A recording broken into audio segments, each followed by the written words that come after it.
नमस्कार। आपके अपने दिल से रोहित चैनल में मैं रोहित शर्मा आप सबका हार्दिक स्वागत, आप सबका दिल से अभिनंदन। दोस्तों, राजस्थान में करीब 3.5 महीने के बाद में विधानसभा चुनाव होने वाले हैं और इन चुनावों से पहले भारतीय जनता पार्टी, कांग्रेस पार्टी, राष्ट्रीय लोकतांत्रिक पार्टी और तमाम पार्टियों के लिए एक अंतर्राष्ट्रीय कबड्डी प्लेयर ने बड़ी चुनौती खड़ी कर दी है। जाट समाज से ताल्लुक रखने वाला ये कबड्डी प्लेयर कोई मामूली इंसान नहीं है, बल्कि सामाजिक सरोकारों के कामों के लिए भी काफ़ी पॉपुलर है। कबड्डी में खूब दमखम दिखाया है भारतीय टीम में और अब वे कबड्डी के कई अंतर्राष्ट्रीय प्लेयर तैयार कर चुके हैं। अपनी नायाब कोचिंग व्यवस्था से समझ गए होंगे हीरानंद कटारिया। और हीरानंद कटारिया अब कबड्डी से तो संन्यास ले चुके हैं, लेकिन उन्होंने अब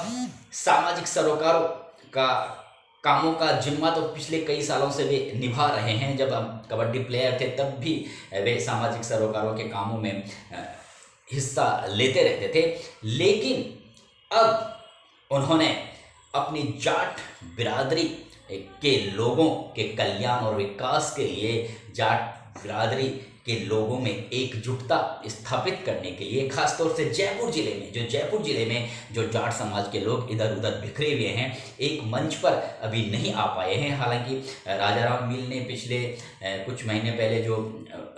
एक बड़ी सभा जयपुर में की थी, उस दौरान उन्होंने जरूर अपनी जो जिस संस्था के, जाट समाज संस्था के वे संरक्षक, उसके माध्यम से उन्होंने लोगों की नियुक्तियां करके उस सभा को सफल बनाने का प्रयास किया था। लेकिन जयपुर जिले में या फिर अन्य जिलों में भी जाटों का कोई ऐसा जिला स्तर पर या उपखंड स्तर पर कोई ऐसा संगठन बना हुआ नहीं है, जिसकी वजह से जाट हमेशा थोड़े बिखरे से रहते हैं। इसलिए जयपुर जिले से ताल्लुक रखने वाले हीरानंद कटारिया ने अब जयपुर जिले के जाटों को एकजुट करने के लिए, एक मंच पर स्थापित करने के लिए उन्होंने पिछले दिनों जयपुर जिला जाट महापंचायत संस्थान का गठन किया था। और आप समझ सकते हैं कि चुनाव बिल्कुल नज़दीक है और चुनाव से ठीक पहले जिस तरह से उन्होंने जयपुर जिले के जाटों को एकजुट करने के लिए अपने इस नए संगठन का उन्होंने निर्माण किया है, उससे निश्चित रूप से सत्तारूढ़ कांग्रेस पार्टी हो, चाहे फिर प्रमुख विपक्षी दल भारतीय जनता पार्टी हो, या फिर हनुमान बेनीवाल की राष्ट्रीय लोकतांत्रिक पार्टी हो, और कई जो पार्टियां हैं, छोटी मोटी तमाम तरह की पार्टियां हों, उनके लिए उन्होंने एक थोड़ी सी बड़ी चुनौती खड़ी कर दी है। हालांकि हीरानंद कटारिया के जो करीबी लोग हैं वे कहते हैं कि, और खुद हीरानंद कटारिया भी कहते हैं कि उनका ये गैर राजनीतिक संगठन है। वे सिर्फ जयपुर जिले के जाटों की स्थिति को सुधारने के लिए और जयपुर जिले के जाटों को एकजुट करने के लिए उन्होंने इस संगठन की स्थापना की है। लेकिन आप सब समझते हैं कि जब शुरू में कोई भी व्यक्ति या कोई भी शख्सियत अपना कोई संगठन स्थापित करता है तो वो अक्सर यही कहता है कि नहीं, मेरा तो गैर राजनीतिक संगठन है। लेकिन आप ये भी अच्छी तरह से समझते हैं कि बिना राजनीति का सहारा लिए या फिर बिना राजनीति में घुसपैठ किए कोई भी सामाजिक संगठन अपनी मांगे पूरी भी नहीं करवा पाता। इसलिए कहीं ना कहीं राजनीति से भी उसको कहीं ना कहीं बना के रखना पड़ता है, उसका अपना कोई एम होता है, उद्देश्य होता है, लक्ष्य होता है। खैर, मैं उस विषय पर इस वीडियो में ज़्यादा चर्चा नहीं कर रहा हूं। मैं ये कह रहा हूं कि चुनाव बिल्कुल नज़दीक हैं और जयपुर जिले में, हालांकि वर्तमान में कांग्रेस पार्टी के विधायक ज़्यादा हैं, जितनी भी विधानसभा सीट है, 1.5 दर्जन विधानसभा सीट है, लेकिन अब हीरानंद कटारिया अपने इस संगठन के माध्यम से ब्लॉक स्तर पर, उपखंड स्तर पर और विधानसभा वार स्तर पर वे अपने इस संगठन का जो ढांचा होता है उसको खड़ा करने की तैयारी में जोर शोर से जुटे हुए हैं। और करीब 2 से 2.5 हजार जाट समाज के जो लोग हैं उनकी नियुक्तियां भी इस संगठन को मजबूती से खड़ा करने के लिए उन्होंने कर दी है। यानी हालांकि ऐसा नहीं है कि वे जो जाट समाज के जो अब से पहले जो कई संगठन हैं, जो राजा राम मील का भी संगठन है और भी बहुत से जाट बिरादरी के संगठन बने हुए हैं, उनसे उन्होंने किसी तरह का उनसे किसी तरह का मनमुटाव है या गतिरोध है, या फिर उन्हें अपने ही बिरादरी के संगठनों के नेताओं को अपना दम दिखाने के लिए उन्होंने इस संगठन की स्थापना की है, ऐसा नहीं है। उन्होंने उनका जो कहना है, उनका जो मेन मकसद है वे यही है कि जो जयपुर जिले में जो जाट इधर उधर बिखरे हुए हैं और एक मंच पर नहीं हो पाते हैं, और जयपुर जिले के जाटों में जिस तरह की सामाजिक कुरीतियां हैं और कई तरह की समस्याएं हैं जाटों की, वे जब संगठन एक तरीके से मजबूत तरीके से खड़ा नहीं होगा और आप एक मंच पर नहीं आओगे या फिर आप एकजुट नहीं रहोगे, तो फिर निश्चित रूप से आप सरकार पर दबाव भी नहीं बना पाते हैं। तो कहीं ना कहीं फिर हीरानंद कटारिया की यही सोच थी। हालांकि वे कबड्डी के प्लेयर अब भी तैयार करते हैं। उनका गोविंदपुरा में सनब्राइट एकेडमी एक उनका जो कोचिंग संस्थान उन्होंने खोला हुआ है, वहाँ पर सैकड़ों जो कबड्डी के जो नौजवान बच्चे हैं वहाँ पर तैयार होते हैं। उनके लिए वे अपना समय भी निकालते हैं। सुबह सुबह वे 2-3 घंटे वहाँ पर रहते हैं, उन्होंने ट्रेनिंग देते हैं। फीस का कोई इतना ज़्यादा वहाँ पर दबाव नहीं है। अपने स्तर पर या अपने व्यक्तिगत जेब से वो उनके लिए ट्रैक सूट की स्थापना करते हैं, उनकी खुराक की स्थापना करते हैं, खाने पीने की स्थापना करते हैं, उनके लिए कोचिंग की स्थापना करते हैं। इसके अलावा अब जानते हैं कि हीरानंद कटारिया जो भवानी निकेतन जो कॉलेज है, लड़कियों के कॉलेज हैं जो या चोम रोड के ऊपर, और वहाँ पर जो स्कूल है भवानी निकेतन महिला महाविद्यालय है, स्कूल है, वहाँ भी वे नियमित रूप से जाते हैं और बच्चों को और ट्रेंड करते हैं। यानी कबड्डी उनके रग रग में अभी भी बसी हुई है। उन्होंने, आप सबको पता है कि उन्होंने भारत, श्रीलंका, नेपाल, नाइजीरिया, मलेशिया देशों के खिलाफ बहुत शानदार कबड्डी खेली है भारत की तरफ से। और कबड्डी से संन्यास लेने के बाद उन्होंने कोचिंग, बेहतर कोचिंग उपलब्ध करवाकर कई अंतर्राष्ट्रीय कबड्डी प्लेयर वे तैयार कर चुके हैं, जिसमें राजस्थान पुलिस सेवा के अधिकारी शालिनी पाठक है, फॉरेस्ट अधिकारी सुमित्रा शर्मा है, सोनू यादव है, जितेंद्र यादव है, चांदनी शेखावत है, रेखा शेखावत है। ऐसे बहुत से कबड्डी अंतर्राष्ट्रीय प्लेयर हैं जो उनके यहाँ ट्रेंड हुए हैं। उन्होंने कटारिया ने इनको एक अच्छा प्रशिक्षण दिया है, जिसके माध्यम से उन्होंने दमखम दिखाया है पूरी विश्व कबड्डी में। लेकिन अब कटारिया कबड्डी के प्लेयर तो बिल्कुल नियमित रूप से तैयार कर रहे हैं, कोचिंग उपलब्ध करवा रहे हैं, लेकिन उनके दिल में, हालांकि जो सामाजिक सरोकारों के कामों में जो ऐसा नहीं है कि वे अभी से हैं, वे विगत 20-25 साल से दिल से जुड़े हुए हैं। वीर तेजाजी फाउंडेशन की स्थापना भी उन्होंने की है, और जो बिश्नावाला गांव है काफ़ी चर्चित हैं, यहाँ पर कई अंतर्राष्ट्रीय कबड्डी के प्लेयर तैयार हुए हैं बिश्नावाला गाँव में। वहाँ पर जो तेजाजी का एक भव्य मंदिर जो पहले कभी चबूतरे पर हुआ करता था, उसको एक पूरे राजस्थान में एक शानदार वहाँ पर एक तेजाजी का मंदिर भी उन्होंने बनवाया है वीर तेजा फाउंडेशन के माध्यम से। यानी सामाजिक सरोकारों के कामों में वे लगातार सक्रिय रहे हैं, लेकिन वे ये चाहते हैं कि जो जयपुर जिले में जो जाट हैं, जो बिल्कुल अभी तक उनमें जिस तरह से अन्य जो सामाजिक संगठन है वे उन एक आवाज़ पर वे सड़कों पर उतर जाते हैं, ऐसा जाटों में, जयपुर जिले के जाटों में ऐसी स्थिति अभी देखने को नहीं मिली। और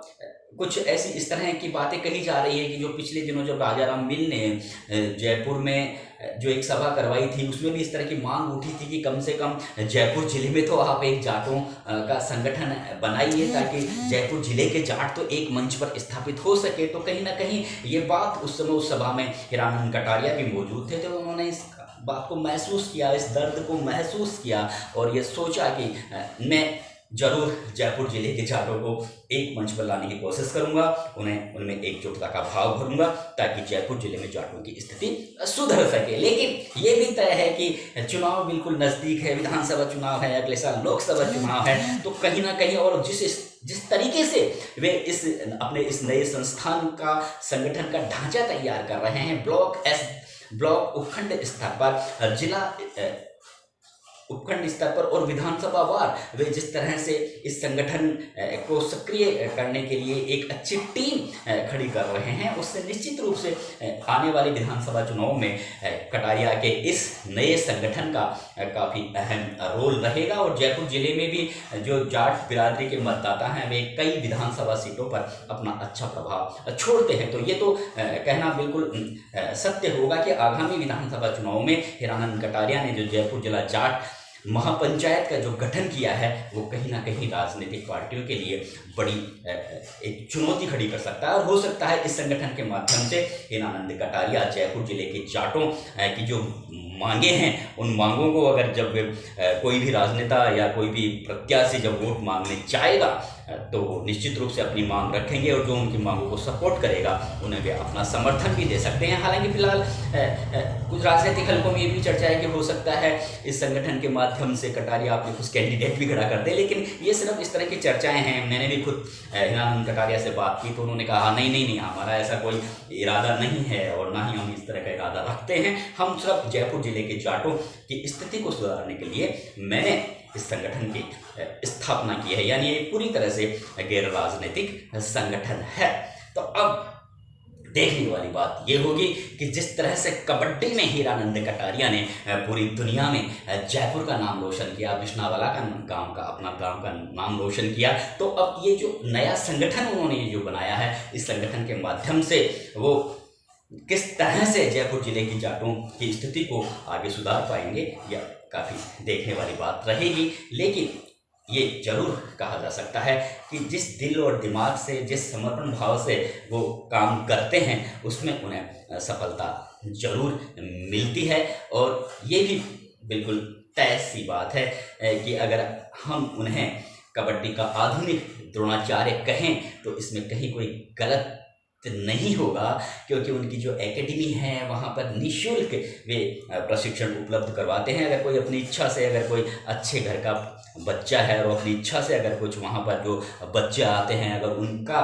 खर्चा उठाने के लिए अगर छोटी मोटी अगर कोई वो फीस दे देते हैं तो वो एक अलग बात है। अदरवाइज ग्रामीण जो बच्चे होते हैं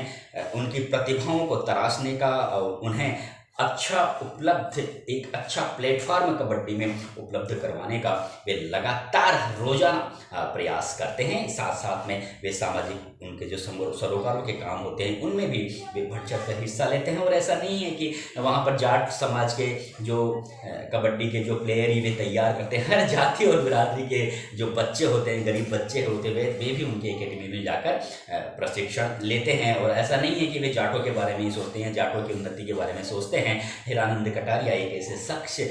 कहे जाते हैं, माने जाते हैं कि वे हर बिरादरी और जाति के लोगों को साथ लेकर चलने में उनका ज़्यादा विश्वास रहता है। और आप सबको पता है कि जो वीर तेजा फाउंडेशन भी उन्होंने बनाया है, इस फाउंडेशन के तहत खेल प्रतियोगिताएं होती है, राष्ट्रीय स्तर की, अंतर्राष्ट्रीय स्तर की उन्होंने अब तक कई प्रतियोगिताएं वे करवा चुके हैं अपने इस वीर तेजा फाउंडेशन के माध्यम से। इसके अलावा राजस्थान में जो वुशु गेम है उसको आगे बढ़ाने में भी उनका काफ़ी योगदान है। राजस्थान वुशु संघ के अध्यक्ष हैं, राष्ट्रीय स्तर पर जो वुशु संघ बना उसके संयुक्त सचिव हैं, राजस्थान ओलंपिक संघ के उपाध्यक्ष भी हैं। ऐसे खेलों में पूरी तरह से खेलों को लेकर समर्पित हैं। लेकिन ये जो जाटों का जो जयपुर में जो संगठन उन्होंने नया संगठन बनाया है वो कहीं ना कहीं जाट समाज को एक नई दिशा और नई गति जरूर देगा जयपुर में। और जयपुर में कई सीटें हैं जहाँ पर जाट बिरादरी, विधानसभा सीटें हैं वहाँ पर जाट बिरादरी का काफ़ी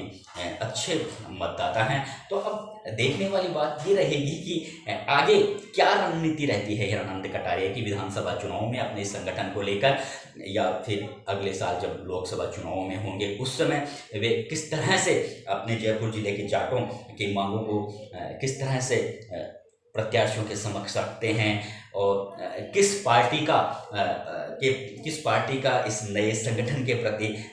किस तरह का दृष्टिकोण रहता है ये तो खैर आने वाला समय बताएगा। लेकिन ये जरूर माना जा सकता है कि जिस तरह से कबड्डी में हीरानंद कटारिया ने पूरी दुनिया ने अपने समाज का, राजस्थान का और हिंदुस्तान का नाम रोशन किया, अब इस नए जाट बिरादरी के संगठन को वो किस तरह से आगे बढ़ाते हैं जयपुर जिले में, ये काफ़ी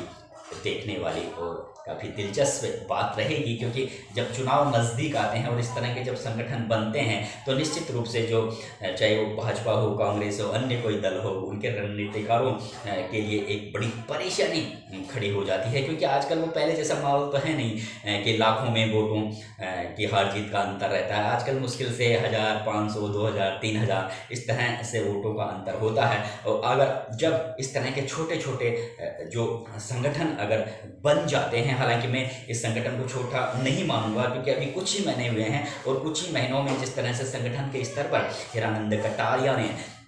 बड़े लेवल पर नियुक्तियां कर दी है, विधानसभा वार, उपखंड स्तर पर, ब्लॉक स्तर पर एक बड़ी मजबूत उन्होंने जो टीम खड़ी कर दी है। इसलिए छोटे अल्प समय में उन्होंने जो इस संगठन को जो तैयार किया है वो काफ़ी देखने वाली और काफ़ी ये महत्वपूर्ण इसको बात कह सकते हैं आगामी विधानसभा चुनावों के मद्देनजर और लोकसभा